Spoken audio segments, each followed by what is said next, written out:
So I wanted to do this forever. I feel spiritually connected to it because I grew up so near it and played in and around it as a kid. Oh, hey, did you guys see where my phone ended up? I'm gonna talk to people about protecting the river. It seems really important that I totally understand it. There's a green frog jumping right over there. Hey, buddy. My name's Jenni Kempf. I'm about to paddle 200 miles of the Fox River.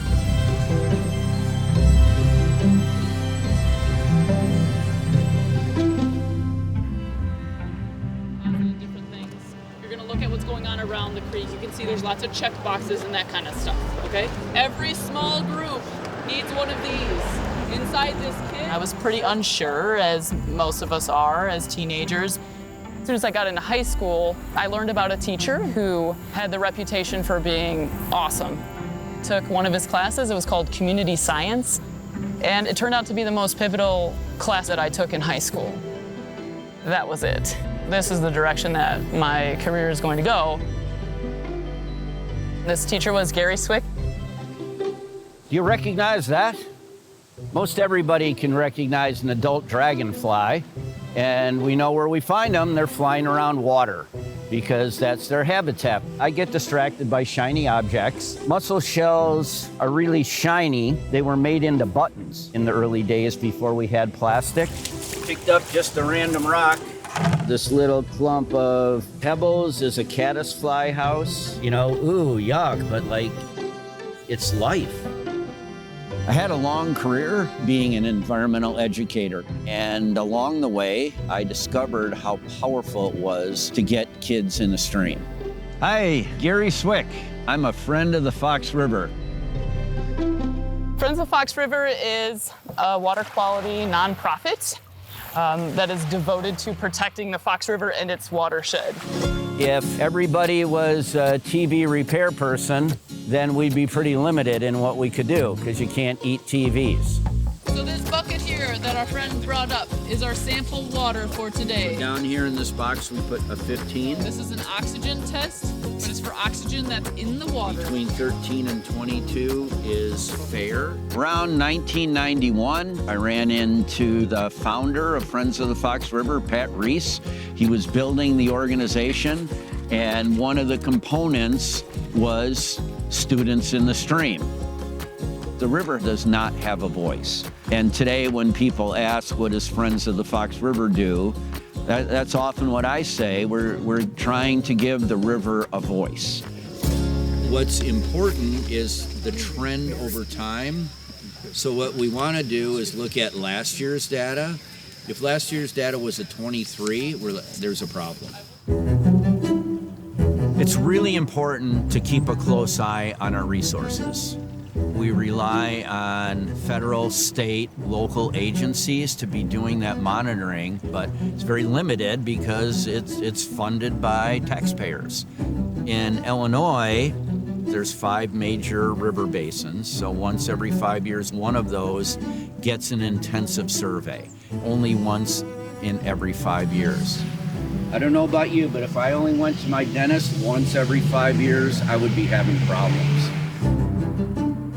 That's one reason why I think it's essential for young people to be looking at water quality periodically to understand when their river is being abused.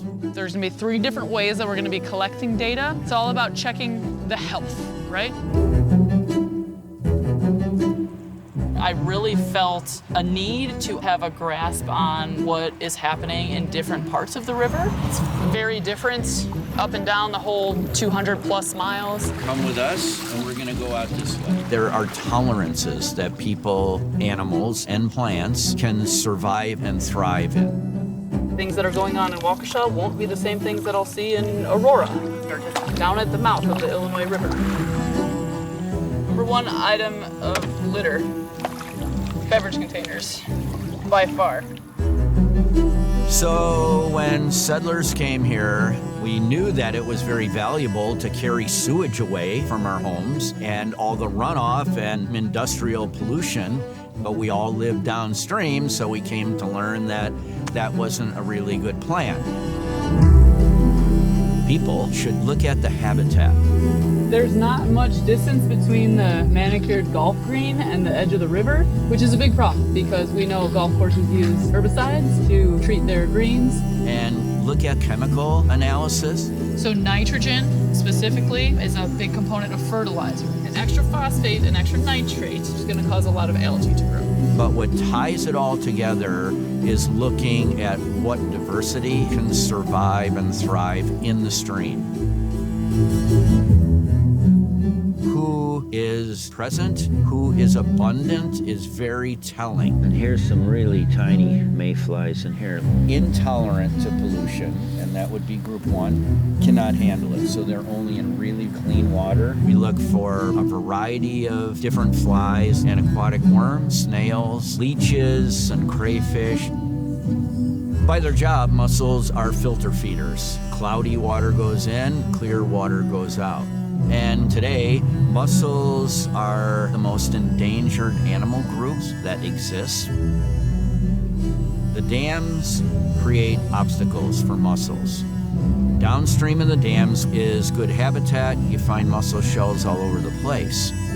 But above the dam, that becomes, in essence, a lake environment, the mucky bottom is not suitable habitat, and they perish.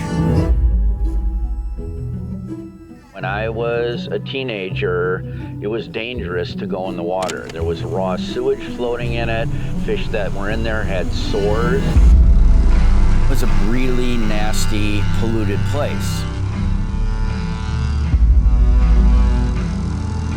We did not get anybody in group 1, so we put a 0 down at the bottom where it says number of taxa. It's always under siege. Anytime that there's traffic, anytime that there's litter.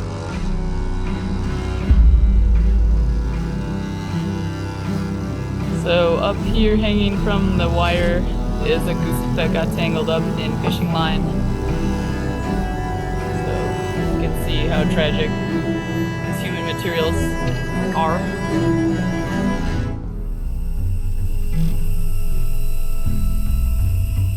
What is the first step in inspiring people to care?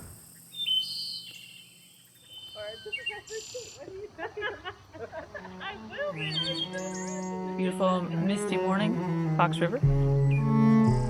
Beautiful old bridge. I wonder how many lovers hung out here and whispered sweet nothings to each other. A great many. I think I'm afraid of a little tree! Oh my God! We're really moving now! Wait. I'm real glad you brought no saw but 6 paddles. 5. One of those connects together. Look at this friend of the Fox River on a golf ball. So the water here is pretty shallow, and there's a lot of mud on the bottom. And as we paddle through, fish just move in the mud and create these really incredible mud clouds. It's so quiet. It's so peaceful. I've seen so many animals and almost no people at all. I think we've had a couple generations now very disconnected from the natural environment, fearful of the natural environment because they don't have a relationship.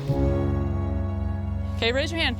Can mussels get around? Can they move? Yeah. Oh, okay, we got blurters. Some people say yes, some people say no. Raise your hand if you think mussels have a foot. Mussels have 1 foot, and they use it and they drag themselves along river bottoms to get around, right? I didn't learn that until I was like 30. You see anything moving in there? Yeah, so look, see how quickly I got stuff. You people with D-nets, you can also...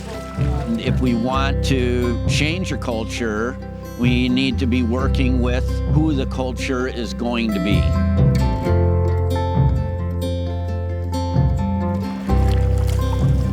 Good breeze today.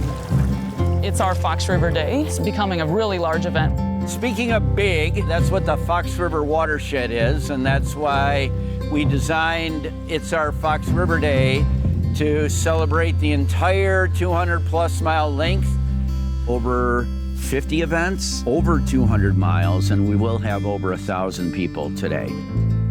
Math and social studies are important life skills, and no discount to my colleagues, but environmental science is crucial to how we all live. It has values to them individually, but it has value to the community. One state can't manage it, we need both states. One county can't do it, we need all 15 counties. One town can't do it, we need all 100 municipalities to do it. And it'd be helpful if we had the 1 million residents.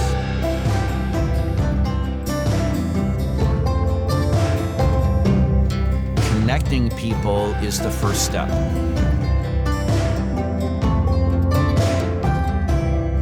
Clean water is not a given. Many of us maybe feel that it is, but there are people all over the world that do not have access to clean water the way that we do. And the only way to ensure that that privilege remains for generations to come is to do the work to protect it as the critical resource that it is.